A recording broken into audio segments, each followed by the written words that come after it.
இளைஞர்கள் வந்து அது ஒரு ஒரு முதல் தலைமுறை வாக்காளர்கள். அப்புறம் வந்து விஜய்க்கு இருக்கக்கூடிய அந்த செல்வாக்கு அதெல்லாம் நம்ம வந்து அண்டர் எஸ்டிமேட் பண்ணிட்டோம். அது உண்மைதான். முதலில் தமிழ்த்தாய் வாழ்த்து, இறுதியில் தேசிய கீதம் என்பது நாம் பின்பற்றிட்டு வர்ற மரபு. அதை தான் இந்த அரசும் கடைபிடிக்கணும். சட்டமன்றம் கூடுது, அப்படி நடக்காமல் பார்த்துப்பாங்கன்னு நம்ம நம்பினோம். ஆனால் என்ன நடந்துச்சு?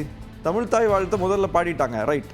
தேசிய கீதத்தையும் உடனே பாடிட்டாங்க, இறுதியிலே தேசிய கீதம். அப்போ ஒரு முறை தமிழ்த்தாய் வாழ்த்து, இருமுறை தேசிய கீதம், இது யாருடைய நிலைப்பாடு? எங்கள்கிட்ட வந்து நீங்கள் வந்து ஆதிக்கம் செலுத்தாதீங்க அப்படின்னு சொல்லி அந்த அரசு தேசிய கீதத்தை எதிர்த்து ஃபைட் பண்ணல, ஆளுநருடைய தலையீட்டை எதிர்த்து ஃபைட் பண்ணுச்சு. இதுதான் கவனிக்க வேண்டிய விஷயம். மத்திய அரசாங்கம் சொன்ன மாதிரி நாங்கள் வந்தே மாதரம் பாடினா தான் நீங்கள் கேட்கணும். தேசிய கீதம்ங்கிறது நாட்டுப்பண் தானே. நாட்டுப்பண்ண 2 முறை பாடுறதுல என்ன பிரச்சனை? ஆர்.என். ரவி எந்தெந்த வார்த்தைகள்லாம் தவிர்த்தாரோ அதை அறலேக்கரை படிக்க வச்சிட்டாங்க. கொள்கையை ஆட்சி நிர்வாகத்திற்குள் அவ்வளவு எளிதாக தாவேக்காவால் கொண்டு வந்துட முடியும்னு நம்புறீங்களா? ஒரு பாட்டு விஷயத்தில் கூட உங்களால் ஒரு தீர்மானகரமான முடிவு எடுக்க முடியலை அப்படின்னா அதுதான் இன்னைக்கு நீட்டில் வந்து நிற்குது. இங்கே உள்ள போராட்டத்தினுடைய இம்பாக்ட் தான் அங்கே வரணும் எப்பவுமே. ஆனால் அங்கே நடந்த போராட்டத்தினுடைய இம்பாக்ட் இங்கே வந்து வீதிக்கு வீதி மாணவர்கள் போகிறாங்க. கல்லூரிகளில் போலீஸை வாசலை நிறுத்தி வச்சு போராட்டத்தை ஒடுக்குறீங்க, நெட்டி தள்ளுறீங்க. மாணவர்களை மாணவிகளையும் கைது பண்ணி வண்டியில் ஏற்றி கூட்டு போயிருக்கீங்க. யார் போராட்டம்? அது வந்து இந்த ஆட்சிக்கு எதிரானவர்கள் நடத்துகிற போராட்டமும் கிடையாது. இன்னும் சொல்ல போனால் கடந்த 5 ஆண்டுகளும் ஒவ்வொன்றிலையும் கேள்வி கேட்டிருக்கோம். அரசோடு எப்போ நின்னோம்னா, அரசு மாநில உரிமையில் உறுதியாக நின்ன போது நின்னோம், அரசு பிஜேபி எதிர்ப்பில் உறுதியாக நின்ன போது நின்னோம்.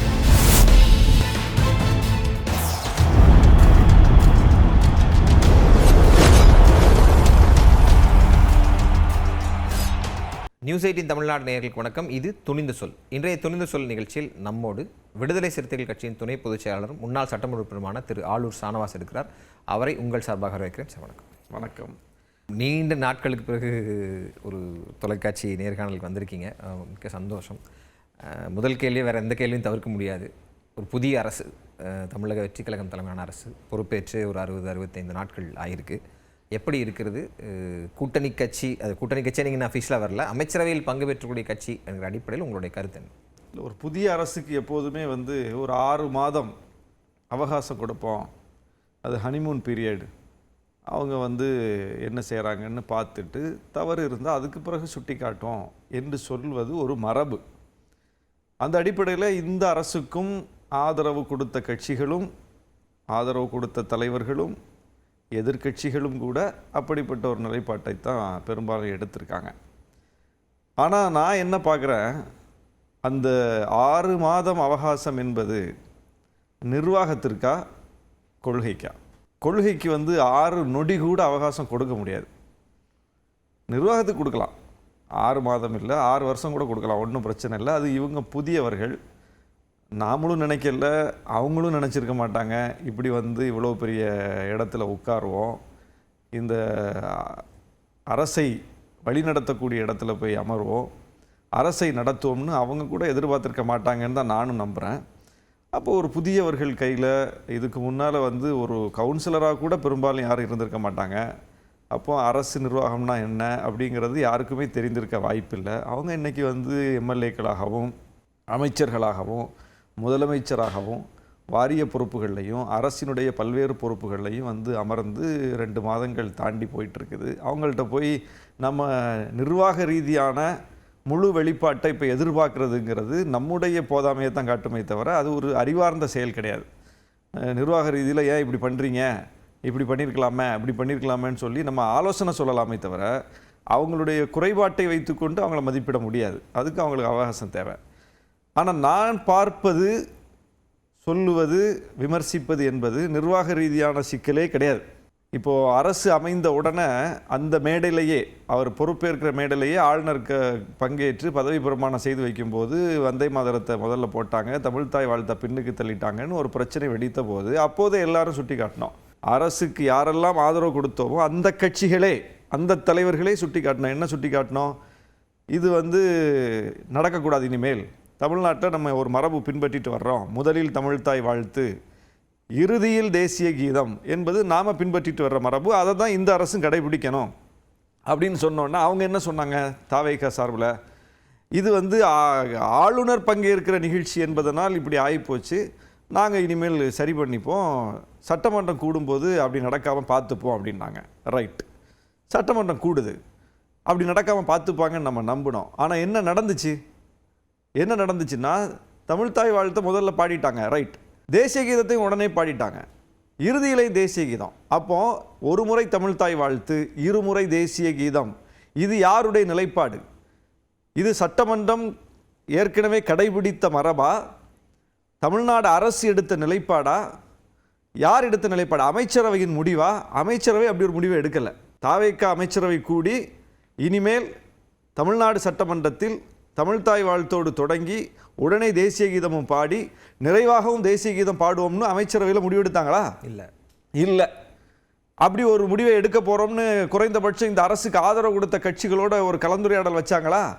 இல்லை. அது என்ன ஒரு பாட்டு தானே பாடிட்டு போகிறோமேன்னு சொல்லக்கூடிய சாதாரண விஷயம் அல்ல. அது ஒரு கொள்கை சார்ந்த முடிவு. அந்த இடத்துல இல்லை, அந்த கொள்கை முடிவில் தான் அவங்க என்ன கேட்குறாங்கன்னா, மத்திய அரசாங்கம் சொன்ன மாதிரி நாங்கள் வந்தே மாதரம் பாடினா தானே நீங்கள் கேட்கணும், தேசிய கீதம்ங்கிறது நாட்டுப்பண் தானே, நாட்டுப்பண்ணை 2 முறை பாடுறதுல என்ன பிரச்சனை? ஏங்க, தமிழ்த்தாய் வாழ்த்து நம்ம மாநில பாடல் தானே, அதை 2 முறை பாடுறதுல என்ன பிரச்சனை? இப்படியே கேட்டு போமா? அது எத்தனை முறை பாடுறதுங்கிறது பிரச்சனை கிடையாது. நாட்டுப்பண்ணை 2 முறையில் தோழர் சு வெங்கடேசன் ஒரு ப்ரெஸ் மீட்டில் சொன்னதை நான் பார்த்தேன். 20 முறை கூட பாடலாங்க, 20 முறை கூட பாடலாம் தோழர், ஒன்றும் பிரச்சனை இல்லை. 200 முறை கூட பாடலாம். அதை முடிவு செய்வது யார் என்பது தான் பிரச்சனை. அது ஒரு முறை பாடப்பட வேண்டுமா, முதலில் பாடப்பட வேண்டுமா, கடைசியில் பாடப்பட வேண்டுமா, 20 முறை பாடப்பட வேண்டுமா, 200 முறை பாடப்பட வேண்டுமா என்கிற முடிவை எடுப்பது யார்? தமிழ்நாடு சட்டமன்றத்தில் அது எத்தனை முறை பாடப்பட வேண்டும், எப்போது பாடப்பட வேண்டும் என்கிற முடிவை எடுக்க வேண்டிய அந்த அதிகாரம் என்பது தமிழ்நாடு சட்டமன்றத்துக்கு உட்பட்டது. நீங்க சொன்ன மாதிரி நிர்வாக, அது அஃப்கோர்ஸ் கொள்கை சார்ந்த ஒரு முடிவு தான். ஆனால் கொள்கை வழி வரக்கூடிய நிர்வாக செயல்பாடாக தான் நம்ம சட்டமன்றத்தை பார்க்கணும். ஆளுநர் அப்படிங்கிற ஒரு நபர் வர்றார், முதல் கூட்டத்தொடர் முதல் முறையாக நிற்கும் போது அது ஒரு நிர்வாக ஸ்லிப்பாக கூட இருந்திருக்கலாம்ல. ஏன்னா அதுக்கு அடுத்திருந்த நிகழ்ச்சிகளில், அரசு நிகழ்ச்சிகளில் ஒரு முறை தமிழ்த்தாய் வாழ்த்தும் கடைசியில் நாட்டு பண்ணு தான் பாடுறாங்க. அவங்கள திருத்திக்கிட்டாங்க அப்படின்னு ஏன் திரு சானவாஸ் ஏற்றுக்கொள்ளக்கூடாது? இல்லை, நீங்கள் அதான் கவனிக்கணும். ஆளுநர் பங்கேற்கிற நிகழ்ச்சி என்றாலும் கூட அது சட்டப்பேரவை என்பது மாநில அமைச்சரவையின் கட்டுப்பாட்டில் உள்ளது, சபாநாயகரின் அதிகாரத்துக்கு உட்பட்டது. அங்கே ஆளுநர் ஒன்றும் செய்ய முடியாது. அந்த அவைக்குள்ள என்ன நடக்கணும்னு முடிவெடுக்க வேண்டியது யார்? ஆளுநரா, அவைத்தலைவரா? சபாநாயகர். அவைத்தலைவர். அவைத்தலைவர் மாநில அரசுக்கு கட்டுப்பட்டவர் தானே. அப்போ அவைத்தலைவர் அவரா இந்த முடிவு எடுத்துட்டாரா? ஆனால் கூட்டுறதும் அதை முடிக்கிற அதிகாரம் ஆளுநர் தான். அவ்வளோதானே. அப்போ ஆளுநர் இந்த கோரிக்கையை வைக்கிறார். எந்த ஆளுநர்? ஆர்.என். ரவி வைக்கிறார், 2 முறை தேசிய கீதம் பாடணும்னு. அன்றைக்கு இருந்த அரசு மறுக்கிறது. ஏன் மறுத்துச்சு? தேசிய கீதத்தின் மேலே முரண்பாடா? தேசிய கீதம் பாடக்கூடாதுன்னு அவங்களுக்கு கொள்கையா? யார் இதை சொல்கிறது? இங்கே நாங்கள் ஏற்கனவே ஒரு மரபாக ஃபாலோ பண்ணுறாங்க, அது எங்கள் அதிகாரங்க. நீங்கள் உங்கள் ராஜ்பவனில் வச்சுக்கோங்க, 2 முறை பாடணுமா 20 முறை பாடணுமாங்கிறத ராஜ்பவனில் வச்சுக்கோங்க, சட்டமன்றத்துக்குள்ளே இந்த வேலையை வச்சுக்காதீங்க, எங்கள்கிட்ட நீங்கள் ஆதிக்கம் செலுத்தாதீங்க அப்படின்னு சொல்லி அந்த அரசு தேசிய கீதத்தை எதிர்த்து ஃபைட் பண்ணல, ஆளுநருடைய தலையீட்டை எதிர்த்து ஃபைட் பண்ணுச்சு. இதுதான் கவனிக்க வேண்டிய விஷயம். திமுக அரசு அந்த இடத்துல தேசிய கீதத்துக்கு எதிராக சண்டை போட்டுச்சா, ஆளுநருடைய அத்துமீறலை, அதிகார மீறலை எதிர்த்து சண்டை போட்டுச்சா? ஆளுநருடைய தலையீட்டை எதிர்த்து சண்டை போட்டுச்சான்னா ஆளுநருடைய தலையீட்டை எதிர்த்து சண்டை போட்டுச்சு. அப்போ மாநில உரிமை, மாநில அதிகாரம், சட்டமன்ற அதிகாரத்தை காப்பாற்ற வேண்டும் என்பதற்காக சண்டை போட்டதை தவிர ஆர்.என். ரவி என்ன சொல்றது, நான் என்ன கேட்கறதுங்கிற பெர்சனல் சண்டை கிடையாது. ஆர்.என். ரவி அவர்களுக்கும் மு.க. ஸ்டாலின் அவர்களுக்கும் இடையிலான தனிப்பட்ட சண்டை அது அல்ல, அல்லது ஒரு ஆளுநருக்கும் ஒரு அரசுக்கும் இடையில நடந்த சண்டை அல்ல. அது முழுக்க முழுக்க மாநில அதிகாரம் தொடர்பாக நடத்தப்பட்ட சண்டை. அப்போ அவர் என்ன பண்ணாரு, நான் சொன்னதை நீங்கள் கேட்கலன்னா நீங்கள் சொன்னதை நான் ஏன் கேட்கணும், நீங்கள் எழுதி கொடுத்த உரையை அந்த வடிவத்தில் நான் படிக்க மாட்டேன், என் வாயில் வந்ததை நான் பேசுவேன்னாரு. உடனே முதலமைச்சர் என்ன சொன்னார் எழும்பி, அப்படியா நீங்கள் படிப்பீங்களா, அதெல்லாம் இங்கே செல்லாது, அதுக்கு சட்டத்தில் இடம் இல்லை, அவை குறிப்பில் நாங்கள் எழுதி கொடுத்தது தான் ஏறும்னு தீர்மானம் கொண்டு அங்கேயே நிலைநாட்டினார். அப்போ மாநில உரிமை நிலைநாட்டப்பட்டது. அதே சினாரியோ இங்கே பொறுத்துனா ஆர்.என். ரவி எந்தெந்த வார்த்தைகள் எல்லாம் தவிர்த்தாரோ அதை அர்லேக்கரை படிக்க வச்சிட்டாங்க. ஆமாம், நீங்கள் சொன்னதை கேட்டீங்கல்ல, நீங்கள் அவர் சொன்னதை கேட்டு காம்ப்ரமைஸ் பண்ணிட்டதுனால அவர் ஒரு காம்ப்ரமைஸ் பண்ணிட்டு போயிட்டார். ஏன்னா அந்த காம்ப்ரமைஸுக்கு ஒன்றும் வேலை இல்லை. புரியுதா உங்களுக்கு? இவங்க பண்ண காம்ப்ரமைஸ் தான் இன்னைக்கு சிக்கல். இவங்க பண்ண காம்ப்ரமைஸ், அவர் சொன்னதை கேட்டு மரபை மாற்றி விட்டார்கள். அவர் படிக்காம போனா என்ன, படிச்சா என்ன? சரி, அவர் படிக்காமலே போனாதான் என்ன பிரச்சனை? இப்போ ஏற்கனவே படிக்காம போனார்ல, என்ன நடந்துச்சு? அதுக்கு ஏதாவது செல்லுபடி இருக்கா? அதுக்கு ஏதாவது வேல்யூ இருக்கா? அவை குறிப்பில் அது ஏறிச்சா? இல்லை. அப்புறம் இவர் படிக்காம போனதுனால நீங்க என்னத்தை படிச்சுட்டு போனதுனால என்ன நீங்க காப்பாத்திட்டீங்கன்னு கேட்குறேன். அப்போ உங்களோட விமர்சனத்தை அப்படியே தொடர்ந்து வந்தா கொள்கை வழி நிர்வாக முறையை கொண்டு செல்லக்கூடிய அந்த ஒரு ஒரு ஒரு சேர்னிங் பீரியடும் கூட வச்சுக்கலாமே. ஒரு மாதிரியான ஒரு காலகட்டத்தில் கொள்கையும் நிர்வாகத்தையும் முதல் முறையாக வந்தவங்க உடனே அடாப்ட் பண்ணிடணும். ஒரு 75 வருஷ பாரம்பரியம் இருக்க திமுக பண்ண மாதிரியோ, ஒரு 50 வருஷ பாரம்பரியம் இருக்க அதிமுக பண்ண மாதிரியோ கொள்கையை ஆட்சி நிர்வாகத்திற்குள் அவ்வளவு எளிதாக தாவேக்காவால் கொண்டு வந்துட முடியும்னு நம்புறீங்களா? இது அவ்வளோ கஷ்டமான விஷயமே இல்லையே.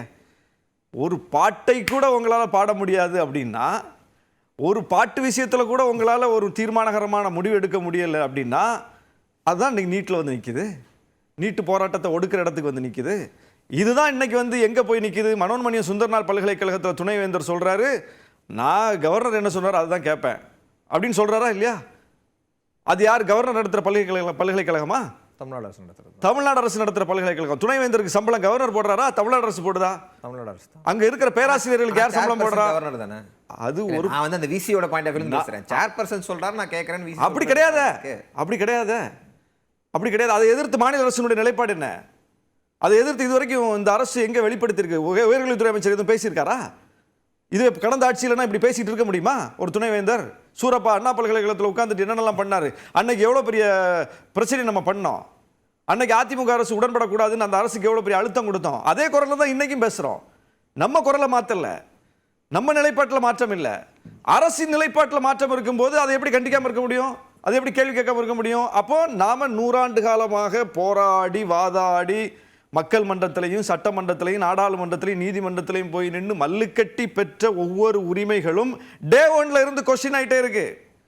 இது மாநில அதிகாரம் தொடர்பானது. அப்ப மனோன்மணியம் இயற்றிய பாடலுங்க, தமிழ்தாய் வாழ்த்த 3வது தான் பாடுவேன்னு யார் சொல்றா? மனோன்மணியம் பல்கலைக்கழக சுந்தரனார் பல்கலைக்கழக துணைவேந்தர் சொல்றாரு. யார் பேர்ல இருக்கு? அந்த பாடலை இயற்றிய மனோன்மணியம் சுந்தரனார் பேர்ல பல்கலைக்கழகம் இருக்கு. அவர் இயற்றிய பாடலை அவர் பெயரில் உள்ள பல்கலைக்கழகத்திலே நாங்கள் 3வதா தள்ளிடுவோம்னு ஒரு துணைவேந்தர் சொல்றாரு. மாநில அரசு சம்பளம் வாங்கிக்கிட்டு ஆளுநரே வந்து மாநில அரசு ஒதுக்குற நிதியில தான் அங்கே வாழ்ந்துக்கிட்டு இருக்காரு, அதிகாரம் பண்ணிக்கிட்டு இருக்காரு. அப்போ அவர் சொல்றதை கேட்டுட்டு இவரும் சொல்றாரு அப்படின்னா இந்த அரசினுடைய செயலின்மையை காட்டுது. இது கொள்கை ரீதியாக மிகப்பெரிய சறுக்கல். இது இல்லை, கொள்கை சார் செயல்பாடுகள் அப்படிங்கிறதுல எனக்குமே நிறைய ஆதரவு கருத்துக்கள்லாம் உண்டு. ஆனால் ரொம்ப யதார்த்தமாக எழக்கூடிய கேள்வி என்னென்னா, இந்த கடந்த 5 வருஷத்தில் இந்த கொள்கை எல்லாத்தையும் தானே திமுக பேசுது, செயல்பாட்டு கொண்டு வந்துச்சு. ஆனால் மக்கள் ஏன் வாக்களிக்க? அது விஷயம் கிடையாது. கொள்கை தொடர்ந்து அதுக்காக சொல்ல முடியுமா? இல்லை, ஒரு கொள்கைங்கிறது மக்களுடைய தோற்றாலும் இல்லை, நான் முடிச்சிடறேன். மக்களுடைய அடிப்படை உரிமை பாதிக்கப்படுது அப்படிங்கிறதுக்காக தான் ஒரு கொள்கை முழக்கம், கொள்கை போராட்டம் முன்வைக்கப்படுது. நீங்கள் சொன்ன மாதிரி கடந்த திமுக ஆட்சிகளை விட கடந்த 5 ஆண்டுகளில் வந்து அதிக அளவு கொள்கை ரீதியான போராட்டங்கள் நடத்தப்பட்டது. ஏன் எலெக்ஷன் கேம்பெயினே டெல்லி வர்சஸ் தமிழ்நாடுன்னு தான் அவங்க வந்து ஃப்ரேம் பண்ணாங்க. ஆனால் மக்கள் மத்தியில் அது போச்சுங்கிற ரிசல்ட் ஓட்டில் தான் வரும். அப்படிலாம் கிடையாது. அப்படியே 74 தொகுதியை திமுக அணி வென்றிருக்குது. சாதாரண வெற்றியெல்லாம் இல்லாது, அது பெரிய வெற்றி. அது நீங்கள் இவ்வளோ பெரிய வேவ் வந்து இளைஞர்கள் பெண்கள்லாம் திரண்டு ஒரு மாற்றம் வேணும்னு விஜய்க்கு இருக்கக்கூடிய அந்த கரிஸ்மேட்டிக் செல்வாக்குக்கு பின்னால் திரண்டு போய் ஓட்டு போட்டிருக்கிற சூழ்நிலையிலும் கூட 50 சீட்டு அதிமுக நெகட்டிவ் பிஜேபியை கையில் வச்சுக்கிட்டு 50 சீட்டு அதிமுக ஜெயிச்சிருக்குது, 74 சீட்டு திமுக அணி ஜெயிச்சிருக்குதுன்னா அது என்ன சாதாரண விஷயமா? அப்பவும் அந்த இருதுருவ அரசியலுக்கான சமமான வாய்ப்பை தமிழ்நாட்டு மக்கள் வழங்கியிருக்காங்களே. தாவேக்காக்கு தானே பெரும்பான்மை கிடைக்கல. தாவேக்காக்கு 107ங்க. அந்த பக்கம் பாருங்க. அப்ப அதிமுக திமுகங்கிற இருதுருவ அரசியலை நோக்கி தானே தமிழ்நாட்டு மக்கள் பெரும்பான்மையான எண்ணிக்கையில் வாக்கு செலுத்தியிருக்காங்க. இல்லையா? ஏன் அந்த கேள்வி கேட்டேன்னா உங்க பதிலிருந்து தான் மறுபடியும் வருது. நீங்க பேசின அத்தனை கொள்கை சார்ந்த விஷயங்களும் கொள்கை முழக்க போராட்டங்களும் சென்று சேர வேண்டிய அந்த இளைய சமுதாயம் இருக்குல்ல, அவங்க தான் அதிக அளவு போட்டு போட்டிருக்கிறாங்கன்னு ஒரு கிளைம் இருக்குது. அதுலேயுமே நிறைய மாற்று கருத்துக்கள் இருக்குன்னு வச்சுக்கோங்க. அவரிடம்லாம் இது முறையாக போய் சேரவே இல்லையா? இல்லை, அப்படின்னா நீங்கள் 2017 இருந்து பிஜேபி எதிர்ப்பையும் இது போன்ற மாநில உரிமை தொடர்பான விஷயத்தையும் முன்வைத்து கிட்டத்தட்ட 10 ஆண்டு காலம் இயக்கம் கட்டியிருக்கோம். ஒரு மூமெண்ட்டாக ஒரு அலைன்ஸ் நடந்திருக்கு. வெறும் தேர்தல் அலைன்ஸாக இல்லாமல் ஒரு மூமெண்ட்டாக ஒரு மக்கள் இயக்கமாக நடந்திருக்கு. அப்போ 19 தேர்தலில் வெற்றி, 21 தேர்தலில் வெற்றி, 24 தேர்தலில் வெற்றி, இடையில வந்த பல தேர்தல்களில் வெற்றின்னு இவ்வளோ பெரிய வெற்றி எப்படி பெற்றோம்? அந்த கொள்கைக்கு இடம் இல்லைன்னா அந்த வெற்றி எப்படி மக்கள் கொடுத்தாங்க? அந்த மூமெண்ட்டுக்கு மக்கள்கிட்ட செல்வாக்கு இல்லைன்னா எப்படி இப்படிப்பட்ட தொடர் வெற்றியை, தமிழ்நாடு அரசியல்லே காணாத வெற்றியை கண்டோம். இதுக்கு முன்னாடி இப்படி ஒரு வெற்றியை காணலையே, ஒரு கூட்டணி காணலையே. ஒரு கட்சி வேணா தொடர்ந்து எம்ஜிஆர் இருக்கும்போது 3 தடவை ஆட்சியை பிடிச்சிருக்கலாம். ஆனால் இப்படி ஒரு கூட்டணி ஒரு 10 ஆண்டு காலம் தொடர்ந்து பயணித்து ஒரு கட்சி கூட பிரியாம வெளியில இருந்த கட்சிகள் கூட உள்ள வந்ததா ஒரு சரித்திரத்தை காட்டுங்க தமிழ்நாட்டில். அப்படி ஒரு தமிழ்நாட்டில் ஒரு சரித்திரத்தை படைச்சிருக்கோம்ல. சரி, இதே இந்தியா கூட்டணியே இந்தியாவில் வேற எங்கேயும் இந்த சரித்திரத்தை படைக்கலையே, இந்த வரலாற்றை படைக்கலையே, அதையும் நம்ம கண்ணுக்கு முன்னாடி பார்த்தோமே. அப்போ மக்கள் வந்து அதை ஏற்றுக்கிட்டாங்க. இப்பவும் மக்கள் ஏற்றுக்கிட்டாங்கன்னு தான் நான் சொல்லுவேன். இளைஞர்கள் வந்து அது ஒரு முதல் தலைமுறை வாக்காளர்கள். அப்புறம் வந்து விஜய்க்கு இருக்கக்கூடிய அந்த செல்வாக்கு, அதெல்லாம் நம்ம வந்து அண்டர் எஸ்டிமேட் பண்ணிட்டோம். அது உண்மைதான். இந்த அளவுக்கு ஒரு சினிமா கவர்ச்சியில் போய் மக்கள் வந்து அலையா போவாங்கன்னு நம்ம எதிர்பார்க்கல. ஷானவாஸ் ஒத்துக்கிறாரு. ஆமாம், அவருக்கு வந்து சினிமா கவர்ச்சி மிகப்பெரிய கவர்ச்சி இல்லை. அது வேற அரசியல் ரீதியான அவர் எந்த செயல்பாடு அதுக்கு முன்னாடி பண்ணலையா? கட்சி ஆரம்பிச்சும் கூட பண்ணலை. 2 ஆண்டு காலமாக கட்சி ஆரம்பித்த பிறகும் கூட அவருடைய அரசியல் செயல்பாடு என்பது ரொம்ப குறைவு தான். ஒரு 10-15 விழுக்காடு அரசியல் செயல்பாடு தான் அவர்கிட்ட இருந்து வந்துச்சே தவிர அரசியல் செயல்பாடுங்கிறதே இல்லை. அப்போ அவர்கிட்ட இருந்தது என்ன? மிச்சம் இருப்பது என்ன? திரைக்கவர்ச்சியை தாண்டி நீங்கள் அவர்கிட்ட மிச்சம் இருப்பது என்ன? ஒன்றும் இல்லையே. ஒரு 20 வருஷமாக உங்களை பார்க்குற ஒரு செய்தியாளர்கள் அடிப்படையில் கேட்குறேன். யங் ஜென்ரேஷன் பாலிடிக்ஸில் வரணும்னு நிறைய ஒர்க் பண்ண ஆட்களில் நீங்களாம் ஒரு முக்கியமான நம்பவர்.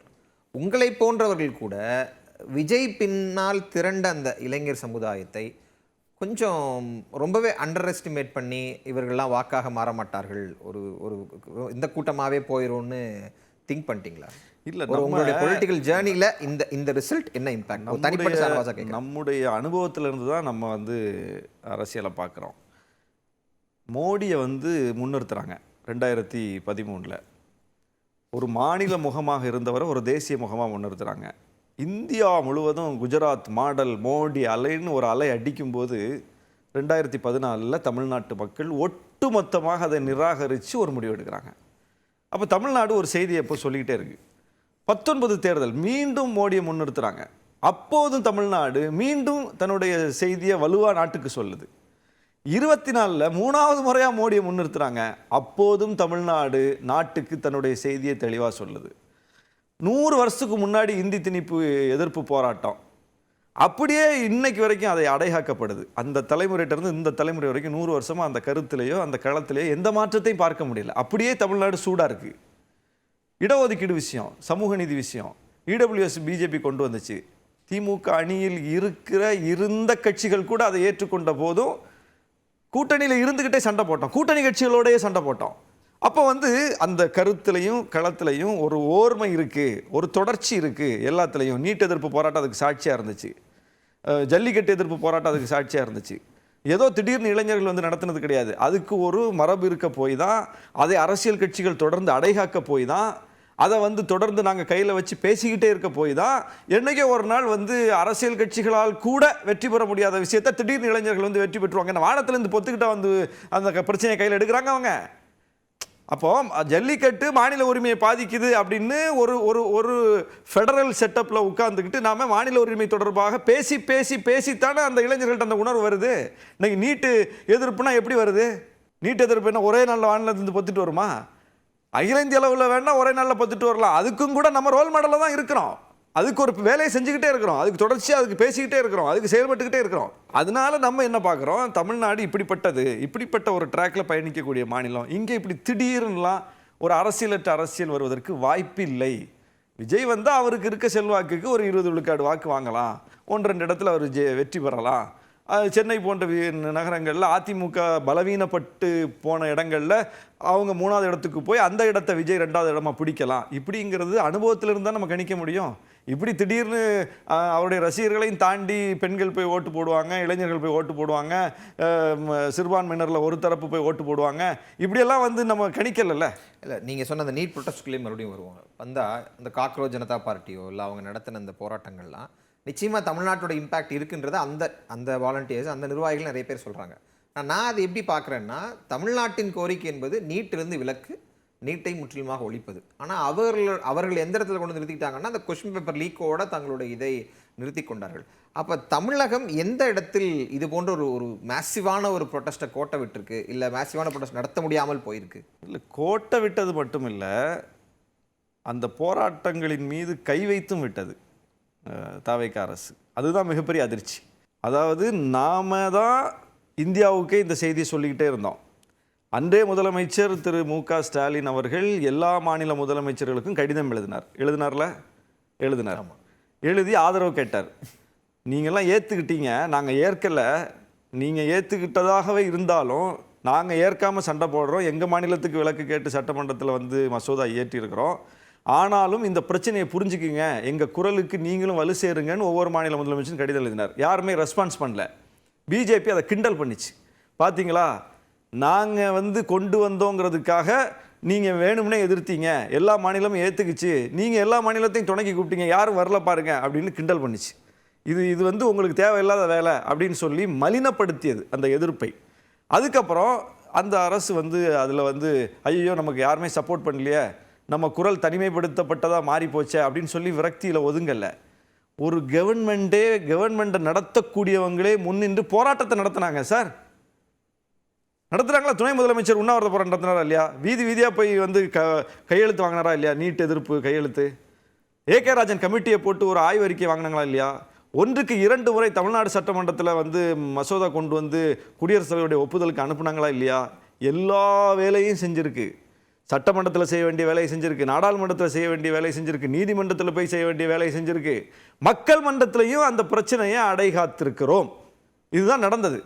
அப்போது நாம் மட்டும் தனியாக கடந்து பேசிக்கிட்டு இருந்த ஒரு விஷயம், நம்ம பேசுகிற அதே வடிவத்தில் அவங்க பேசாட்டாலும் ஏதோ ஒரு வடிவத்தில் நீட்டுங்கிறது சிக்கலானதுங்கிறத நாடுதழுவிய அளவில் இளைஞர்கள் வந்து கையில் எடுத்து போராடுறாங்க. அப்படிங்கும்போது அந்த வாய்ப்பை பயன்படுத்தி கொண்டு ஏற்கனவே நம்முடைய குரல் தனிமைப்பட்டு கிடந்துச்சு இல்லையா, அதுக்கு இப்போ ஒரு குரல் கூட சேருதுன்னு சொல்லி இதை இன்னும் பெருசாக கொண்டு போயிருக்க வேண்டிய பொறுப்பு தமிழ்நாடு அரசுடையது. கொண்டு போயிருக்கணும். இதுதான் வாய்ப்பு அப்படின்னு சொல்லி டெல்லியில் தமிழ்நாடு அரசின் பிரதிநிதி போய் அந்த மக்கள்கிட்ட நின்றுருக்கணும், அந்த இளைஞர்கள்ட்ட போய் நின்றுருக்கணும், அந்த இளைஞர்கள்ட்ட போய் பேசியிருக்கணும். நாங்கள் இதைத்தான் சொல்லிக்கிட்டு இருந்தோம் 10 வருஷமா. இன்னைக்கு நீங்கள் எங்கள் வடிவத்தில் நீங்கள் சொல்லாட்டாம் கூட இதில் உள்ள பிரச்சனையை சொல்ல ஆரம்பிச்சிருக்கீங்க. இதில் வேற பிரச்சனை இருக்குது. இது ஒரு ஒன்றிய அமைச்சர் ராஜினாமா பண்ணிட்டு போகிறதோட இதை சுருக்காதீங்க, நீட்டு விலக்கு கேளுங்க, எங்கள் வாய்ஸில் நீங்களும் கேளுங்க என்று சொல்லி அந்த குரலை வந்து கொண்டு போயிருக்க வேண்டிய பொறுப்பு யாருடையது? தமிழ்நாடு அரசுடையது. ஏன்னா தமிழ்நாடு அரசு தான் தனியாக கடந்து கத்திக்கிட்டு இருக்கு. அதற்கு ஒரு தேசிய முகம் கிடைக்குது. இப்போ இந்த குரலுக்கு ஒரு தேசிய வலு கிடைக்குது. எவ்வளோ அழகாக இதை பயன்படுத்தி இருக்க முடியும். பயன்படுத்தாதது மட்டுமல்ல, இங்கே நடந்த போராட்டங்களை, அந்த போராட்டத்தினுடைய இம்பேக்ட் இங்கே எவ்வளோ பெரிய ஒரு சிக்கல் பாருங்க. இங்கே உள்ள போராட்டத்தினுடைய இம்பேக்ட் தான் அங்கே வரணும் எப்பவுமே. ஆனால் அங்கே நடந்த போராட்டத்தினுடைய இம்பேக்ட் இங்கே வந்து வீதிக்கு வீதி மாணவர்கள் போகிறாங்க. குறிப்பாக இந்த அரசுக்கு ஆதரவு கொடுத்திருக்கக்கூடிய மார்க்சிஸ்ட் கம்யூனிஸ்ட் கட்சியினுடைய, இந்திய கம்யூனிஸ்ட் கட்சியினுடைய மாணவர் அமைப்புகள், இன்னும் பல்வேறு கட்சிகளுடைய மாணவர் அமைப்புகள் வந்து ஒவ்வொரு கல்லூரியிலையும் பல்கலைக்கழகத்திலையும் போய் மாணவர்களை உசுப்புறாங்க. இது தமிழ்நாட்டினுடைய மரபு, போராட்ட மரபு. இந்திய திணிப்பு எதிர்ப்பு போராட்டம் 100 ஆண்டுகளுக்கு முன்பு நடந்த போதும் சரி, 65லையும் சரி, மொழி போராட்டமும் சரி, யார் ஈடுபட்டா? மொழிப்போர் தியாகிகள்னா இன்னைக்கு யாரு? அன்னைக்கு கல்லூரி மாணவர்கள் தானே. காளிமுத்து யாரு, துரைமுருகன் யாரு? அரசியல்வாதிகள் இன்னைக்கு இருக்கிற அரசியல்வாதிகள் அத்தனை பேர் இன்னைக்கு யாரெல்லாம் வந்து முதிய அரசியல்வாதிகளை நம்ம பார்க்கிறோமோ அத்தனை பேர் அன்னைக்கு மாணவர்கள், இளைஞர்கள். அப்போ கல்லூரியில் நடந்துச்சு அந்த போராட்டம், பல்கலைக்கழக வளாகங்களில் நடந்துச்சு அந்த போராட்டம். இன்னைக்கு இடையில வந்த பராசக்தி படம் அதை தானே சொல்லிச்சு, சிவகார்த்திகேயன் நடித்த படம். அப்போ நீங்க கல்லூரிகளில் போலீஸை வாசலை நிறுத்தி வச்சு போராட்டத்தை ஒடுக்குறீங்க, நெட்டி தள்ளுறீங்க, மாணவர்களை மாணவிகளையும் கைது பண்ணி வண்டியில் ஏற்றி கூட்டு போயிருக்கீங்க. யார் போராட்டம்? அது வந்து இந்த ஆட்சிக்கு எதிரானவர்கள் நடத்துகிற போராட்டமும் கிடையாது. இன்னும் சொல்ல போனால், ஆனால் அமைச்சர்கள் எல்லா இடங்களையும் நாங்கள் நீட்டுக்கு எதிராகத்தான் இருக்கிறோம், எங்கள் நிலைப்பாடு மாற்றம் இல்லை. நீட்டு போராட்டத்துக்கு எதிராக இருந்துட்டாங்க, அதான் பிரச்சனை. நீட்டுக்கு எதிராக இருந்திருந்தா நான் சொன்ன வடிவத்தில் டெல்லியில் நடக்கக்கூடிய போராட்டத்தை கையில் எடுத்து இந்த மாநில அரசு இங்கேயும் அதை உசுப்பி இருக்கணும். ஆனால் எப்படா டெல்லியில் இந்த போராட்டம் முடிவுக்கு வரும், இங்கேயும் இந்த பிரச்சனை தீரும்னு எதிர்பார்த்துட்டு இருந்த மாதிரி இந்த அரசினுடைய நடவடிக்கை இருந்துச்சா இல்லையா? இதை எப்படி நம்ம வேடிக்கை பார்க்க முடியும்? இதை எப்படி அனுமதிக்க முடியும்? இது நான் சொல்கிறது எல்லாமே நிர்வாகம் சார்ந்த விஷயம் கிடையாது, கொள்கை. நான் சொல்கிறது எல்லாமே கொள்கை சார்ந்த விஷயங்கள்ல இந்த அரசு தடுமாறிட்டு இருக்கும்போது இதையும் நாம் பார்த்து கொண்டு அமைதியாக இருந்தால் நாளைக்கு நம்மளை வந்து எதிர்காலம் கேள்வி கேட்காதா? வரலாறு மன்னிக்குமா? நீங்கள் சொன்ன கொள்கை சார்ந்து இன்னொன்று கொண்டு வந்தோம் அப்படின்னா, ஒரு 6-7 வருடத்துக்கு முன்னாடி வேறொரு தளத்தில் நம்ம 2 பேருமே நேர்காணல் பேசும்போது ஆட்சியில் பங்கு, அதிகாரத்து பங்கு பற்றி ஒரு பெரிய விளக்கம் முடியுது. எனக்கு என்ன நினைவு இருக்குது, அது இன்னைக்கு சாத்தியப்பட்டிருக்கு, இன்னைய தேதியில் சாத்தியப்பட்டிருக்கு. அதை திரு ஷானவாஸ் எப்படி பார்க்குறீங்க? அன்னைக்கு நம்ம பேசும்போது இருந்த அந்த கனவு இன்றைக்கு ஓரளவுக்கு மெய்ப்பிக்கப்பட்டல. இல்லை, அது வந்து ஒரு நீண்ட நெடுங்கனவு. அது ஒரு ஜனநாயகத்திற்கான முழக்கம். அது ஆட்சியில் பங்கு அதிகாரத்தில் பங்கு என்பது ஒரு ஜனநாயகத்திற்கான முழக்கம். எப்படி வந்து ஒன்றியத்தில் ஒரு அதிகார பங்கு கேட்டு அதில் பங்கேற்று நமக்கான விஷயங்களை நம்ம செய்கிறோமோ, அதே மாநிலத்திலையும் அது செய்யக்கூடாது என்கிற ஒரு முழக்கம். அது வெறுமனே விசிகாவுக்கு மட்டும் தனிப்பட்ட ஆதாயத்துக்காக வைக்கப்பட்ட முழக்கம் கிடையாது. அது எல்லோருக்குமான முழக்கம்.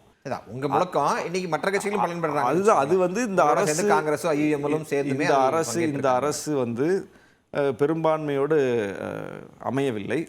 பெரும்பான்மை வலிமை இல்லாமல் அமைந்த உடனே அதற்கான வாய்ப்பு எளிதாயிடுச்சு. அதற்கு பிறகும் கூட அவங்க வந்து அதிமுகவிலிருந்து எம்எல்ஏக்களை வாங்கிக்கிட்டாங்க. அதிமுக எம்எல்ஏக்களுடைய சப்போர்ட்டை அதிமுகவுடைய தலைமையினுடைய முடிவைக்கும் மாற்றாக வாங்கிக்கிட்டாங்க.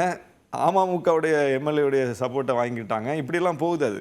அதனால் இப்படிப்பட்ட போக்குள்ளவர்கள் பெரும்பான்மை பெற்றிருந்தால் என்ன செய்திருப்பார்கள் அப்படிங்கிற கேள்வியும் சேர்த்து அதில் இருக்குது. அப்போது சூழல் அதுபோல் அதுக்கு சாதகமாக அமைஞ்சிருச்சு. ஆனாலும் ஆட்சியில் பங்கு கிடைத்திருக்கிறது. தோழர் வன்னியரசு அவர்கள் அவரை பொறுத்தளவில் மிக சிறப்பான செயல்பாட்டை செய்கிறாரு. ஆக்டிவாக இருக்கார். டெய்லி போகிறாரு, ஆய்வுக்கு போகிறாரு, செக்ரட்டரியேட்டு போகிறாரு, மக்களை சந்திக்கிறாரு. கோரிக்கைகளோடு வர்றவங்க ஒவ்வொருத்தரையும் சந்தித்து அவங்களுடைய கோரிக்கைகளை வந்து கனியோட கேட்டுக்கிறாரு. இதுவரைக்கும் நீண்ட நாளாக பெண்டிங்கில் கிடந்த பல விஷயங்களை அங்கே போய் ஆய்வு பண்ணி அது கவனத்துக்கு வரும்போது அதை வந்து அதிகாரிகளுடைய கவனத்துக்கு கொண்டு போய் எடுத்து வச்சு தீர்த்து வைக்கிறாரு. இப்படி அவருடைய செயல்பாட்டில் தெளிவு இருக்குது, குழப்பம் இல்லை. இன்னொன்று, கொள்கை சார்ந்த நிலைப்பாடுகளை அதிகாரத்தில் வந்து எக்ஸிக்யூட் பண்ணுறதுக்கும் முயற்சி பண்ணுறாரு. இப்போ ஆணவ கொலை தடுப்பு சட்டம் வரணும்னு போன அரசு ஒரு ஆணையத்தை அமைத்தது. நாங்கள் தொடர்ந்து வலியுறுத்தியதனுடைய விளைவு சட்டமன்றத்தில் தொடர்ந்து பேசி கவன ஈர்ப்பு தீர்மானம் கொடுத்து ஒவ்வொரு ஆணவ கொலை நடக்கும்போதும் அதை சட்டமன்றத்தில் கவனப்படுத்தி இந்த சட்டம் வேணும் அப்படின்னு சொன்னோம். போன ஆட்சியில் முதலமைச்சர் வந்து அதற்கான தேவை இல்லைன்னு சொன்னபோது கூட மீண்டும் கவன ஈர்ப்பு கொடுத்து தேவை இருக்குது அப்படின்னு சொல்லி அதை நம்ம தெளிவுபடுத்தி அதுக்கு பிறகு தான் ஆணையம் அமைச்சாங்க. அந்த ஆணையத்தில் கூட நாங்கள் போய் ஆஜரானோம், தோழர் எவிடன்ஸ் கத்தீர் உள்ளிட்ட தோழர்களோட. இப்போ திருப்பி எலெக்ஷனுக்கு பிறகு இப்பவும் அந்த ஆட்சி மாறின பிறகும் அந்த ஆணையத்தில் போய் ஆஜரானோம். அந்த ஆணையத்தினுடைய பரிந்துரை விரைவில் வரப்போகுது. அதை வந்து சட்டமாக்கணும்னு வன்னியரசு அவர்கள் முனைப்பு காட்டுறாரு. சட்டமன்றத்தில் பேசியிருக்கிறாரு.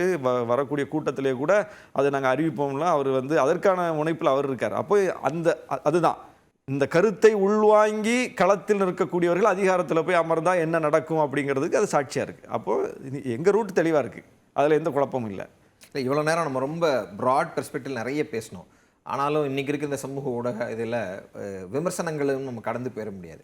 அப்போ நான் இந்த நேர்காணலுக்காக உங்கள் சார்ந்து நிறைய கேள்விகள் நிறைய அதெல்லாம் தரவுகள்லாம் பார்க்கும்போது இது ரொம்ப ஒரு லெவல் கீழே தான் இருக்கும். இருந்தாலும் அதை விளக்கமாக கேட்டுறேன்.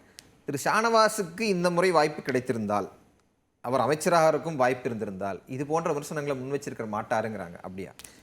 அதாவது நான் எம்எல்ஏ ஆகிற வாய்ப்பும் கிடைச்சதில்ல, எம்எல்ஏவும் ஆனன்ல, சட்டமன்றத்துக்கும் போனேன்ல. அப்பவும் ஒரு ஆளுங்கட்சியோட ரூலிங்கில் ஒரு அலையன்ஸ் பார்ட்டியாக தானே இருந்தோம். அப்போ எப்படி வெளிப்பட்டோம்? மாநில உரிமையில் ஏதாவது காம்ப்ரமைஸ் பண்ணோமா? தலித் இஷ்யூவில் எதுலையாவது காம்ப்ரமைஸ் பண்ணோமா? எதையாவது பேசாமல் இருந்தோமா? சட்டமன்ற பேச்சுகளை வேணால் இப்போ நான் தொகுத்து நூலாக வெளியிட போகிறேன், வாங்கி பாருங்கள். அல்லது இப்போ யாராவது கேட்டிங்கன்னா தர்றேன், அல்லது வீடியோ கேட்டிங்கன்னா அனுப்பி விட்றேன். ஒரே ஒரு உரை எடுத்து சொல்லுங்கள், இது வந்து விசிகேவுடைய கொள்கைக்கு எதிராக இருக்குது, இந்த உரை தலைவர் திருமாவளவன் அவர்களுடைய சிந்தனை போக்குக்கு எதிராக இருக்குது, திமுகவுக்கு சொம்பாக இருக்குது, ஒரு உரையை காட்டுங்கன்னு சொல்கிறேன். இதுதான். அதாவது நீங்கள் ஒருத்தரை மதிப்பிடணும்னா எப்படி மதிப்பிடணும்? அவரை நீங்கள் ஆய்வு செய்யணும். குறைஞ்சபட்சம் செயல்பாட்டின் அடிப்படையில் தானே மதிப்பிடுவீங்க. அப்போ கடந்த கால செயல்பாட்டில் நாங்கள் பேசியிருக்கோம், முதலமைச்சரை பாராட்டி பேசியிருக்கோம், அந்த ஆட்சியை பாராட்டி பேசியிருக்கோம். எதில் கவர்னர் வெர்சஸ் முதலமைச்சர் அப்படின்னு வரும்போது அவருடைய செயல்பாட்டை பாராட்டி பேசியிருப்போம். ஒரு கொள்கை சார்ந்த ஒரு பாராட்டியிருப்போம். அது பாராட்ட தானே வேணும். அதில் எப்படி திட்ட முடியும்? அதில் எப்படி வந்து ஒருத்தரை இகழ முடியும்? ஏன் இது கேட்டேன்னா, இந்த மாதிரி விமர்சனங்களை பார்க்கும்போது நான் எப்படி இதை பார்க்குறேன்னா, இது ஒரு வகையான பைனரி சமூகம். என்னென்னா, ஒன்று ஒருத்தர் எதிர்க்கணும், இல்லை ஆதரிக்கணும் அப்படிங்கிற மனநிலைக்கே பழக்கப்பட்டு வந்த நிலையில் கட்சி ஆட்சியில் பங்கெடுத்திருக்கு, அமைச்சரவையில் ஒருத்தர் உட்கார்ந்துருக்காரு, ஆதரவாக இருக்குது. ஆனால் திரு ஷானவாஸ் விமர்சனம் செஞ்சுக்கிட்டே இருக்காரு. இல்லை, எங்கள் தலைவரை தொடர்ந்து அதை நான் முழுசாக முடிச்சிடுறேன். அது எங்கே வந்து நிற்கிது அப்படின்னா, பாமக எப்போதெல்லாம் தாவைக்காவோட நெருக்கம் காட்டுகிறதோ, அப்போதெல்லாம் ஒரு செக் அண்ட் பேலன்ஸா ஷானவாஸின் குரலை திரும்ப பயன்படுத்துறார் அப்படின்னு நேரடியாவே சொல்றாங்க. நேரடியாகவே இந்த கேள்வி உங்களை முன்வைக்கிறார். அதாவது நீங்க இதை மற்ற லீடர்களுக்கு கூட இப்படியெல்லாம் பொருத்தி பார்க்கலாம். எங்க தலைவரை பொறுத்தளவில் அவர் வந்து ஒரு எக்ஸ்டம்போரா பேசக்கூடியவர், ஒரு சுய சிந்தனைவாதி, அவரே சிந்திச்சு அவரே வெளிப்படுத்தக்கூடியவர். அவருக்கு வந்து ஒரு வாடகைக்கு வாய் வச்சு பேச வேண்டிய தேவை கிடையாது. அவருடைய இயல்பு உங்களுக்கு தெரியும். இல்ல அது மாதிரி திருமாவளவன் பேசும்போது ஏற்படுற இம்பாக்டும் அஃப்கோர்ஸ் உங்களுக்கும் ஒரு மிகப்பெரிய மதிப்பு இருக்கு, கட்சியினுடைய துணை பேச்சாளர் நீங்க பேசுறதுக்கு ஒரு இம்பாக்ட் இருக்கும். ஏதாவது ஒரு சின்ன டிஃபரன்ஸ் இருக்கும்ல, ஒரு ட்ரை பண்ணி பார்க்கலாம். இவ்வளவு நேரம் ஒரு செக் அண்ட் பேலன்ஸ் வச்சு பார்க்கலாம். இவ்வளவு நேரம் பேசுனதுல என்ன டிஃபரெண்ட் சொல்லுங்க? கிடையாது. இல்ல ஒரு டிஃபரெண்ட் இல்லையா? இது எங்க கட்சி கொள்கைக்கு எதிரானதை நான் எதுவும் பேசிட்டேனா? எங்க தலைவருடைய முடிவுகளுக்கு எதிரான சாமானிய மக்களோட பார்வையிலிருந்து அவங்க ஆட்சியில் இருக்கிறாங்க, அவங்க கட்சியை சேர்ந்து ஒருத்தர் விமர்சிக்கிறாரு, அதுக்காக இதெல்லாம் பேச முடியாது. மனநிலை வரல. ஆட்சியில் இருக்கோங்கிறதுனால டோட்டலா சரண்டராக சொல்றீங்களா? சரி, ஓகே, ஆளுநருக்கு வந்து இவங்க சிவப்பு கம்பளம் விரித்து எல்லாத்தையும் அவர் சொல்கிறதெல்லாம் கேட்க ஆரம்பிச்சிட்டாங்க, அதனால் நமக்கு என்ன அப்படின்னு இருக்க சொல்கிறீங்களா? அதாவது எல்லா அதிகாரிகளையும் மாற்றுறாங்க, சீஃப் செக்ரட்டரியே மாற்றலை. எல்லா அதிகாரிகளும் கடந்த அரசு போட்டது, சீஃப் செக்ரட்டரி தேர்தல் ஆணையம் போட்டது. ஆனால் எல்லா அதிகாரிகளையும் மாற்றிட்டீங்க, சீஃப் செக்ரட்டரிக்கு வந்து பணி நீட்டிப்பு கொடுக்குறீங்களே, கால நீட்டிப்பு கொடுக்குறீங்களேன்னு ஒரு கேள்வி வந்து ரொம்ப முக்கியமானதில்ல. ஒவ்வொன்றிலையும் கேட்டுத்தானே ஆகணும். இந்த கேள்வி கேட்காம இப்படி இருக்க முடியாது. நம்ம கேள்வி கேட்டு தானே அரசியல் பண்ணியிருக்கோம். அதுதான் நான் சொல்கிறேன். கடந்த 5 ஆண்டுகளும் ஒவ்வொன்றிலையும் கேள்வி கேட்டிருக்கோம். நான் தனிப்பட்ட என் விஷயத்துக்கு கூட வந்துடுறேன். நாகப்பட்டினத்தில் கூட்டணியில் இருந்த 2 எம்எல்ஏக்கள், மொத்தம் 3 எம்எல்ஏக்கள். வேதாரண்யத்தில் அண்ணன் OS மணியன் எம்எல்ஏ, அவர் அதிமுக. அதனால அரசு நிகழ்ச்சிகளுக்கு எப்போவுமே திமுக அரசு நிகழ்ச்சிகளுக்கு அவங்க வரமாட்டாங்க. எம்எல்ஏவாக இருந்தாலுமே வரமாட்டாங்க. பேர்லாம் போடுவாங்க, ஆனால் வரமாட்டாங்க. அப்போ ஒருத்தர் வரல. மீதி 2 எம்எல்ஏ தான் நாகப்பட்டினத்தில். திமுகவுக்கு நேரடியாக எம்எல்ஏ கிடையாது கடந்த ஆட்சி காலத்தில். நாகப்பட்டினத்துக்கு நான் எம்எல்ஏ VCK, கீழ்வேலூருக்கு CPMலேருந்து அண்ணன் நாகை மாலி எம்எல்ஏ. அப்போது பொறுப்பு அமைச்சர் அன்பில் மகேஷ் அவர் பொறுப்பெடுத்துட்டு வர்றார். வந்த முதல் நிகழ்ச்சியிலேயே அந்த அரசு நிகழ்ச்சியினுடைய பேனரில் வந்து எம்எல்ஏக்கள் பேர் இல்லை. நாகை மாலி அண்ணா இதை என்கிட்ட சொல்கிறார், பார்த்தீங்களா, அரசு நிகழ்ச்சி, எம்எல்ஏக்கள் வர்றோம், அமைச்சர் பங்கேற்கிற நிகழ்ச்சி, இப்படி வந்து பண்ணால் எப்படி? அது வெறுமனே எங்கள் பேர் வரணுங்கிறதுக்கான ஒரு விஷயம் கிடையாது. பிரதிநிதித்துவம். அது வந்து ஒரு ரெப்ரசன்டேஷன். அது ரெப்ரசன்டேஷன். ஒரு மக்கள் பிரதிநிதிகளுக்கு அரசு அதிகாரிகள் கொடுக்க வேண்டிய ஒரு மரியாதை. அது எங்களுடைய உரிமை. அப்போ அதை கிளைம் பண்ணுறார் அவர். அப்போ எனக்கு உடனே அது தோணுச்சு, ஆமாம் கரெக்டாக தான் அண்ணன் கேட்குறாரு அப்படின்னு பேசிட்டோம். மேடையில் அமைச்சரை வச்சுக்கிட்டு அதிகாரிகளை வந்து கண்டித்து நாங்கள் பேசுகிறோம். அந்த இடத்துலையே அமைச்சர் தலையிட்டு, ஆமாம் இது அவர் சொன்னது சரிதான்னு திருத்துறாரு. ஐயோ, இதை சொன்னால் திமுக அரசுக்கு எதிராக போயிருமோ, அமைச்சர் கோச்சுக்குவாரோ, அப்படிலாம் நாங்கள் பார்க்கலையே. எங்களுக்கு சரி என்று பட்டதை சரியான இடத்தில் சரியான நேரத்தில் வெளிப்படுத்தினோம். அதே நாகப்பட்டினத்தில் தலைவர் பிறந்த நாளை ஒட்டி கொடிக்கம்பம் நடுறோம். எங்கள் தோழர்கள் போய் கொடிக்கம்பம் நடுறாங்க. போலீஸ் இரவோடு இரவா அந்த பிளேடை கொண்டு போய் வச்சு கொடிக்கம்பத்தை அறுத்து அதை வீசி எறிந்ததோடு மட்டுமல்ல, எங்கள் தோழர்களை பூரா கைது பண்ணி இரவோடு இரவா கொண்டு ஸ்டேஷனில் வச்சுட்டாங்க. மாவட்ட செயலாளர் உட்பட VCK மாவட்ட செயலாளரே தூக்கிட்டாங்க. இது வந்து நள்ளிரவில் நடக்குது. நான் தூங்கிட்டேன். காலையில் முழிச்சு பார்க்குறேன் செய்தி. உடனே நான் வந்து கலெக்டருக்கு பேசுகிறேன், SPக்கு பேசுகிறேன், இது என்ன முறை இது அப்படின்னு சொல்லிட்டு கேட்குறேன். அவங்க வந்து பேச்சுவார்த்தை போகுது. உடனடியாக ஒரு ரூலிங் பார்ட்டி அலைன்ஸில் இருக்கக்கூடிய ஒரு எம்எல்ஏ கலெக்டர் ஆஃபீஸையே மூடி, கலெக்டர் ஆஃபீஸை முற்றுகையிட்டு, கலெக்டர் ஆஃபீஸ் கேட்டை வந்து மூட வச்சு ஒரு போராட்டத்தை நடத்தி, அங்கேயே பேச்சுவார்த்தை நடைபெற்று, அங்கே கொடிக்கம்பம் மீண்டும் நடப்படும், சம்பந்தப்பட்ட தவறு செய்த அதிகாரிகள் மீது நடவடிக்கை எடுக்கப்படுங்கிற உறுதியை வாங்கிட்டு தான் அந்த இடத்த விட்டு நான் நகர்ந்தேன். இது போன ஆட்சியில் நடந்துச்சுங்க. அப்போ நான் என்ன சொல்றேன், இதெல்லாம் இவங்க கண்ணுக்கே தெரியாது. இல்லை, நீங்க இந்த செயல்பாடு எல்லாமே அப்புறம் நீங்க வாய் மூடி கிடந்துட்டு இப்போ குதிச்சாதான் நீங்க கேட்கணும். அப்ப கேட்க வேண்டியது எல்லாமே கேட்டிருக்கோம், பேச வேண்டியது எல்லாமே பேசியிருக்கோம், போராட வேண்டிய எல்லா போராட்டத்தையும் நடத்தி இருக்கிறோம். அரசோடு எப்ப நின்னோம்னா, அரசு மாநில உரிமையில உறுதியா நின்ன போது நின்னோம். அரசு BJP எதிர்ப்புல உறுதியா நின்ன போது நின்னோம். அரசு எந்த விஷயத்திலலாம் வந்து தெளிவாக கொள்கை நிலைப்பாடு எடுத்ததோ அதில் அவர்களை விட தெளிவாக கொள்கை நிலைப்பாடு எடுத்து நின்னோம். அப்படிதானே நிற்கணும். இல்லை, இதில் இன்னொரு பார்வை இருக்கு. நான் ஏன் இது வந்திருக்குமோ அப்படின்னு நினைக்கிறதுனா, கொகசிவ் ஆஃப் ஈவெண்ட்ஸ் இருக்குல்ல, தொடர்ச்சியாக ஒரு நிகழ்ச்சிகள் நடக்கும்போது, ஒன்று நீங்கள் வந்து மீண்டும் போட்டியிடவில்லை அப்படின்னு நினைக்கிறது வந்த ஒரு தகவல், அடுத்தது வந்து உங்களுக்கும் உங்கள் தலைவருக்கும் ஒரு ஒரு ஒரு முரண்பாடு இருந்ததாக வந்த தகவல், இப்படி எல்லாம் வரும்போது மீண்டும் மீண்டும் திமுகவினுடைய ஆதரவாளராக விசிகேவில் இருக்கிறார் ஷானவாஸுங்கிற விமர்சனம் உங்கள் மீது வைக்கப்படுவதற்கு என்ன காரணம்னு என்னைக்கா யோசிச்சிருக்கீங்க? அது எங்கள் தலைவர் மேலே வைக்கப்படுது, எங்கள் பொதுச் செயலாளர்கள் மேலே வைக்கப்படுது, யார் மேலே வைக்கப்படலை. அது ஒரு அதுக்கான பேக்ரவுண்ட் அது ஒரு பெர்செப்ஷன். அது நீண்ட காலமாக விசிகே திமுகவோடே பயணப்பட்டிருக்கிறது. 25 ஆண்டு காலத்துக்கு மேலான தேர்தல் அரசியல் பாதையில் ஒரே ஒரு தேர்தல் அதிமுகவோடு, 2 தேர்தல்கள் மூன்றாவது அணி, ஒரே ஒரு தேர்தல் மக்கள் நல கூட்டணி, 4 தேர்தல் தான். ஆனால் விசிகே 4 தேர்தலே சந்திச்சிருக்கு, 10-12 தேர்தலை சந்திச்சிருக்கு. 99 இருந்து 2026 வரைக்கும் கடைசி தேர்தல் கூட திமுக அணியில் தான். அப்போது கிட்டத்தட்ட 8 தேர்தல்களை திமுக அணியில் சந்தித்திருக்கிறோம். 3 குழல் துப்பாக்கி அப்படின்னு அதற்கு பெயர். அந்த திமுக விசிக கொள்கை வழி பயணம் அப்படின்னு டிக்ளேர் பண்ணியிருக்காங்க. அப்போ கொள்கை வழி பயணத்தில் திமுகவின் குரலும் விசிகாவின் குரலும் திகாவின் குரலும் வேற வேறவா இருக்கும்? வேற வேற இருக்காதுல்ல. அப்போ நம்ம பேசும்போது கொள்கையை தான் பேசுகிறோம், ஆனால் திமுகவுக்கு அது ஒத்துப்போகும், திகாக்கு அது ஒத்துப்போகும். திக தேர்தல் அரசியலில் இல்லாதனால அதை கழிச்சிருவாங்க, விசிகே திமுகன்னு பார்ப்பாங்க. அப்படி பார்க்கும்போது 2 பேரும் ஒரே குரலில் பேசும்போது நாங்கள்லாம் திமுக குரலாக பேசுகிறோன்னு சொல்லுவாங்க. இதுதான் பிரச்சனை. உதயநிதி பேசினார்ல, என்ன சொன்னார்? சனாதன ஒழிப்பு பேசிட்டு என்ன சொன்னார் அவர்? புரட்சியாளர் அம்பேத்கர் பேசாததா, தந்தை பெரியார் பேசாததா, அண்ணன் திருமாவளவன் பேசாததான்னு கேட்டார்ல, அந்த வரிசையில் வச்சு சொன்னார்ல. அப்போ அவர் வந்து கொள்கையை ஒத்து செய்வதா இந்த விமர்சனத்துக்கு காரணம்? அதுதான், அப்படிதான் பார்க்கணும். அதை வந்து ரொம்ப மலினப்படுத்தி தனிப்பட்ட முறையில் அதை வந்து, அதாவது தனிப்பட்ட முறையில் நம்ம மேலே வன்மம் உள்ளவங்க காழ்ப்பு உள்ளவங்க இருக்க தானே செய்வாங்க. அவங்க வந்து இதையெல்லாம் வந்து மலினப்படுத்துகிறாங்களே தவிர, இதுக்கு வேற ஒரு ஃப்ரேம் கொடுக்குறாங்களே தவிர, உண்மையிலேயே இதை வந்து உளப்பூர்வமாக பார்க்குறவங்களுக்கு வந்து தோணும் இதில் என்ன நம்ம பண்ணியிருக்கோம், என்ன பேசியிருக்கோம் அப்படின்னு. சீட்டு மறுப்பு மற்ற விஷயங்கள்லாம் அதெல்லாம் ஒரு கட்சிக்குள்ள, அது ஒரு கட்சிக்குள்ள நடக்கிறது. இந்த இடத்துல போக விரும்பல. அது ஒரு கட்சிக்குள்ள நடக்கிறது. நான் சீட்டு மறுக்கப்பட்ட 2வது நாளே நான் வந்து அறிக்கை கொடுத்துட்டேன். 4வது நாள் போய் தலைவரை பார்த்துட்டேன். அடுத்த வாரமே தேர்தல் பரப்புரைக்கு போயிட்டேன். உயர்நிலைக்குழு கூட்டத்தில் கலந்துக்கிட்டேன். விருது வழங்கும் விழாவில் கலந்துக்கிட்டேன். தொடர்ச்சியாக நான் கட்சி செயல்பாட்டிலிருந்து என்ன விலக்கிக்கல. நான் கடந்த 2-3 மாதமாக கட்சியோட இணைந்து தான் நான் பயணிச்சுக்கிட்டு இருக்கேன். கட்சிக்குள்ளே இருந்தே என்ன வந்து அநாகரிகமாக பேசினாங்க, அவதூறாக பேசினாங்க, முக்கியமான பொறுப்பாளர்கள்லாம் உட்காந்து 2 மாதமாக கழுவி ஊற்றுனாங்க. அவர்கள் குறித்து கூட நான் ஒரு வார்த்தை தப்பாக பேசலை, அல்லது அவங்கள விமர்சித்து கூட நான் பேசலை. நான் பேசவே இல்லை சொல்லப்போனால், அப்படி எடுத்துக்கங்க. அப்போது நான் வந்து அதையெல்லாம் பொருட்படுத்தவோ பெரிதுபடுத்தவோ இல்லை. நான் தேர்தலுக்கு முன்னால் எம்எல்ஏவா ஆணவ கொலை தடுப்பு சட்ட ஆணையத்தில் போய் ஆஜரானனோ தோழர் எவிடன்ஸ் கதிரோட, அதே போல் சீட்டு மறுக்கப்பட்டு இப்போ எம்எல்ஏவும் இல்லை, அதே ஆணையம் திரும்ப போய் ஆஜராகலாம் அப்படின்னு சொல்லி தோழர் எவிடன்ஸ் கதிர் சொல்லும்போது அதே உணர்வோடு தான் திரும்பியும் போய் நின்னேன். நான் அதில் இன்னும் நிற்பேன்.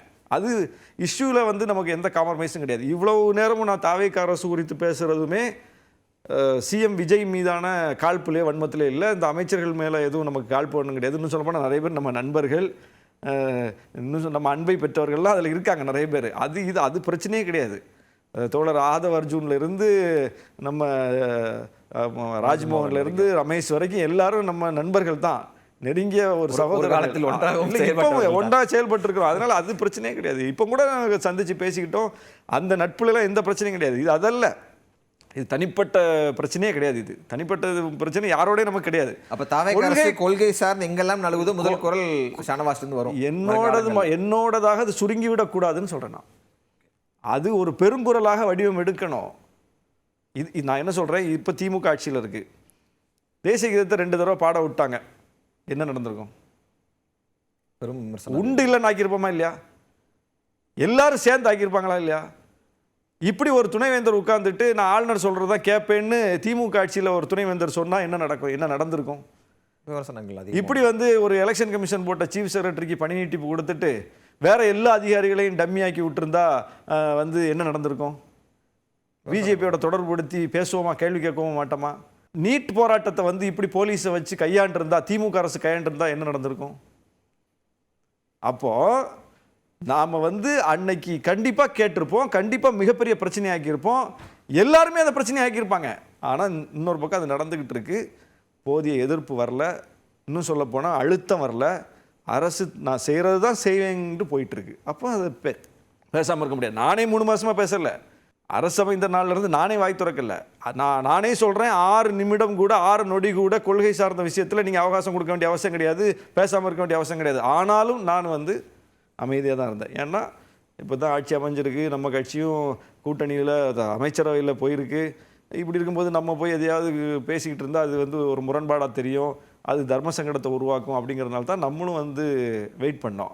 அந்த நாகரிகத்தோடு தான் நம்மளும் நடந்திருக்கோம். ஆனால் இப்படி தொடர்ச்சியாக நடக்கும்போது அதையும் நம்ம பார்த்துக்கிட்டு இருந்தோம்னா அது சரியாக இருக்காது. இல்லை இதழியல் துறையில் சேர்ந்து ஒரு 20 ஆண்டுகள் உங்களுக்கு தெரியுன்றதுனால ஆமாம், கழகக்குரல் ஷானவாஸுக்கு புதுசு இல்லை. இருந்தாலும் நிறைய பேசுவோம் அடுத்தடுத்த கட்டங்கள். நிறைய கலந்து கொண்டதுக்கு மிக்க நன்றி. நன்றி.